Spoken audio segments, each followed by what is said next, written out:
Olá a todos, meu nome é Lynn Russell. Sempre tive um interesse profundo por espiritualidade, mesmo tendo sido criada em uma família ateia.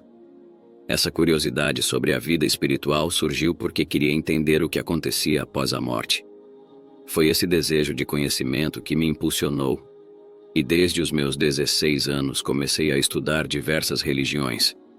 Essa jornada iniciou-se na busca por informações sobre o que existia além da vida, evoluindo para um interesse pelas histórias e ensinamentos das diferentes religiões. Passei a explorar os pontos em comum e as lições mais profundas que essas crenças ofereciam. Isso já faz 70 anos. Naquela época, as opções eram limitadas às religiões tradicionais até a década de 1970, quando surgiram novas formas de pensamento e a era da nova era, que ampliaram nossa visão de mundo. Participei de um site chamado Near Death Experience Research Foundation, NDE, que significa Fundação de Pesquisa de Experiências de Quase Morte. O Dr. Jeffrey Long, responsável por essa fundação, contatou pessoas e procurava voluntários para pesquisas. Eu me ofereci prontamente, pois havia acabado de me aposentar e tinha bastante tempo livre. Acabei pesquisando 2.500 experiências de quase morte. Inicialmente, meu foco era entender o que acontecia com as pessoas durante essas experiências. No entanto, após analisar algumas centenas de relatos, percebi que sabia o suficiente sobre o fenômeno em si. Meu interesse então se voltou para as lições espirituais mais profundas que essas experiências traziam. Passei a dedicar a maior parte do meu tempo e energia a compreender essas lições. As experiências de quase morte são um campo vasto e fascinante. Gostaria de compartilhar que cada uma dessas experiências é única. Não existem duas experiências iguais, pois cada indivíduo é diferente e cria sua própria experiência. Ao mesmo tempo, há muitos elementos em comum entre essas vivências.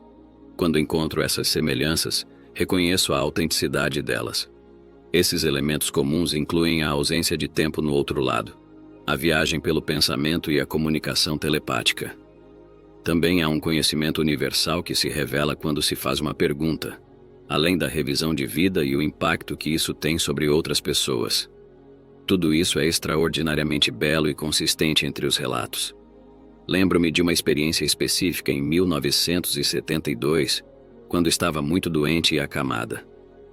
Num instante estava na cama, no instante seguinte me vi em um túnel imenso. Acompanhava-me um homem, e essa experiência marcou profundamente minha compreensão do fenômeno. Ele estava me conduzindo pelo túnel, mas há algo importante a ressaltar. Não existe gênero nesse lugar.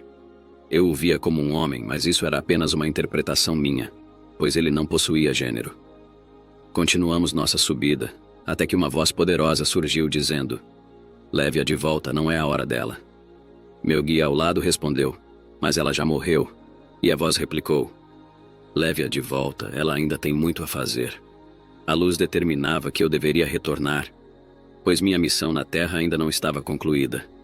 Cada pessoa vê coisas diferentes nessas experiências. Alguns não veem nada além de espíritos flutuando, outros contemplam o vasto universo. Existem aqueles que visualizam jardins magníficos com flores e rios, enquanto outros se encontram em praias ou montanhas. Para alguns, aparecem grandes edifícios.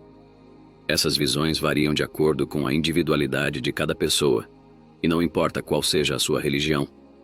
Cada um experimenta a morte conforme sua compreensão e crenças. Um budista, por exemplo, terá uma experiência espiritual de acordo com sua fé, possivelmente encontrando figuras relacionadas ao budismo. Um cristão, por outro lado, poderá ver Jesus ou Deus, vivenciando uma experiência cristã. Muçulmanos podem ver Muhammad e interagir com ele. Cada experiência é única e moldada pelas crenças individuais de quem a vivencia. O aspecto que mais me fascina é a sensação de unidade. Quando menciono a unidade, refiro-me à percepção de que tudo está conectado. Essa sensação é recorrente em todas as experiências de morte positiva. Cada relato, sem exceção, descreve uma profunda conexão com tudo ao seu redor.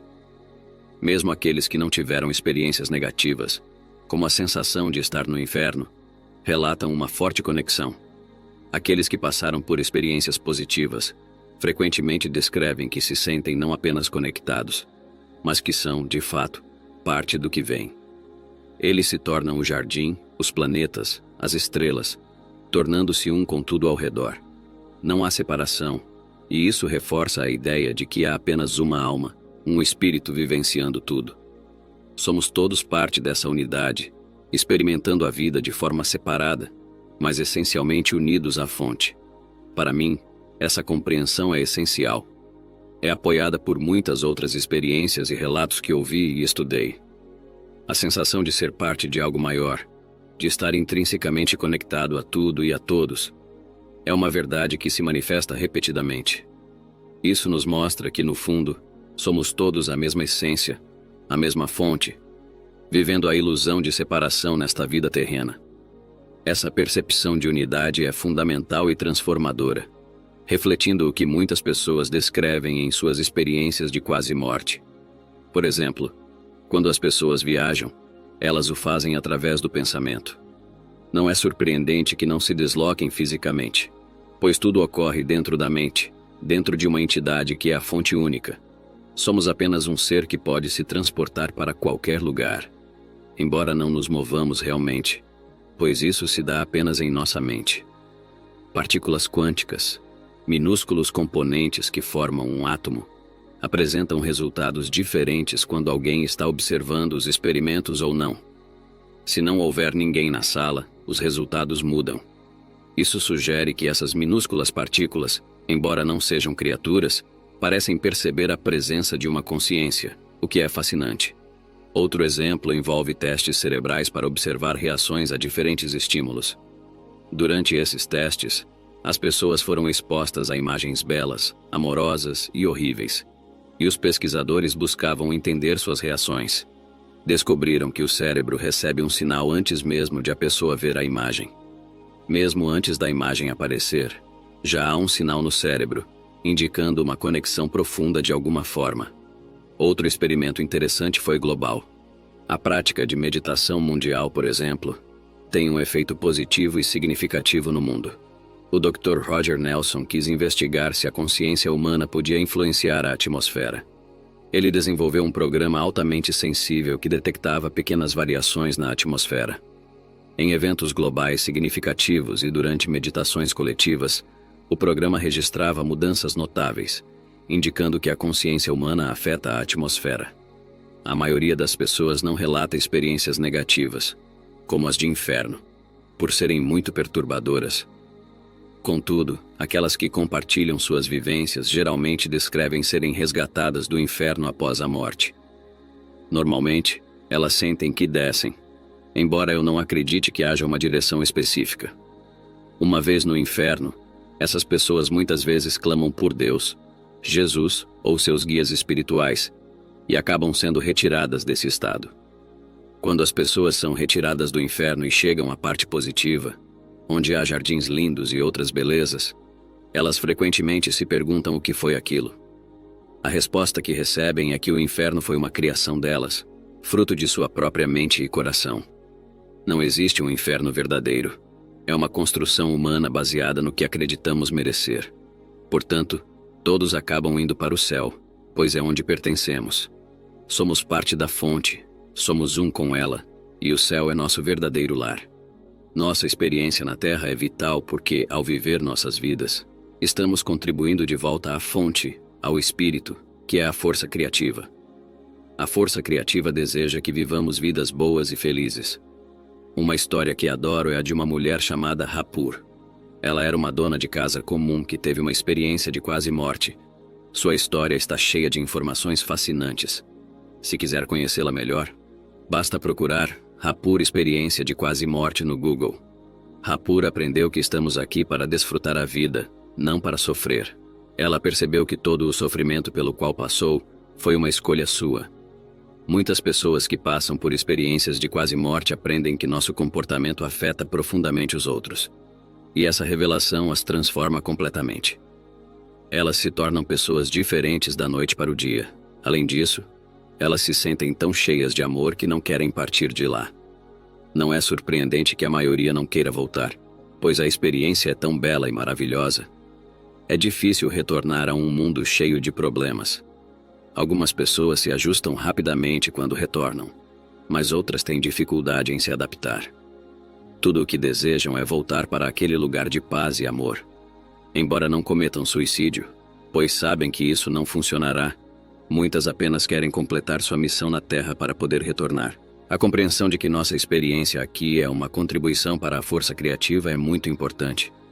A ideia é viver bem, aproveitando cada momento, pois somos parte dessa energia criativa e pertencemos ao céu. É essencial compreender que nosso sofrimento é uma escolha, e que estamos aqui para aprender e crescer com nossas experiências. Isso é algo que afeta profundamente outras pessoas. O amor e o conhecimento de que existe tanto amor no universo. Após uma experiência de quase morte, muitos desejam compartilhar esse amor com o mundo. E isso é maravilhoso. Acredito que essas pessoas estão mudando o mundo. Embora ainda tenhamos problemas e conflitos, eu acredito que isso é, em parte, uma reação ao aumento de amor e paz. Algumas pessoas não compreendem ou se assustam com tanto amor, o que pode gerar negatividade. Imagino que em 2 décadas presenciaremos um mundo totalmente transformado. Será um mundo completamente diferente do que conhecemos hoje. E tenho fé que será um mundo melhor e mais saudável. Há uma nova geração de jovens que se preocupa com o mundo, com a ecologia e em fazer a coisa certa. Essas pessoas vão mudar o mundo. Meu neto, por exemplo, uma vez me disse: "Vovó, tudo isso me assusta." Eu respondi: "Você não precisa fazer nada além de ser você mesmo, a pessoa maravilhosa que já é." Outro ponto importante é como afetamos as outras pessoas e a compreensão da unidade, de que estamos todos interconectados. Isso é fundamental. A realidade é que somos todos parte da fonte do Criador. Somos deuses, ou Alá, ou o que quer que seja. Prefiro dizer que somos a fonte. Acredito que neste exato momento todos estamos conectados a essa fonte, criando nossa experiência a partir dela. Mesmo estando aqui, ainda estamos lá na fonte, criando essa realidade. Acredito que os seres humanos são magníficos.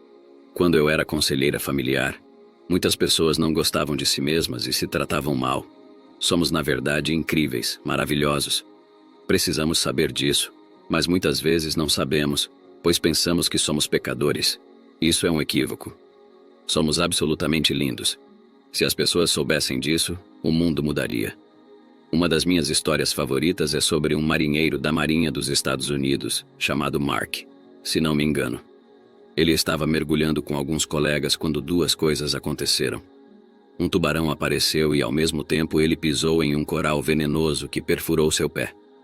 Seus companheiros pensaram que o tubarão o havia atacado, mas era o coral. Eles o levaram rapidamente de volta ao barco, mas ele acabou morrendo. Havia um médico a bordo do navio, e por algum motivo, decidiram colocar uma máquina de EEG em seu cérebro. O médico deixou a máquina funcionando e saiu da sala, deixando-a ligada por 30 ou 36 horas, mais de um dia. Quando o médico retornou à sala, o homem estava em pé, vivo, embora tivesse sido dado como morto. O EEG ainda estava funcionando, e ele estava atravessando a sala completamente sem atividade cerebral. Esse tipo de fenômeno me fascina profundamente. Gosto especialmente de casos em que pessoas permanecem mortas por muito tempo, a ponto de entrarem em rigor mortis, e depois voltam à vida. Esse estado de rigidez cadavérica leva cerca de 12 a 14 horas para se instalar, o que significa que essas experiências não são alucinações causadas pela decomposição cerebral. Também falei com algumas pessoas que afirmam ter voltado ao início de tudo, ao momento da criação do universo. Elas descrevem como testemunharam a formação do cosmos e como, em certos momentos, se fundiram com a luz, tornando-se uma só com ela. Nessas experiências, elas também participaram da criação do universo, enquanto ele se desenrolava. Quando uma alma decide se tornar humana, ela escolhe antecipadamente uma tarefa ou objetivo a cumprir nesta vida. Esse objetivo é crucial tanto para o desenvolvimento da alma, quanto para o progresso do mundo. Exemplos desses objetivos incluem aprender sobre paciência ou amor.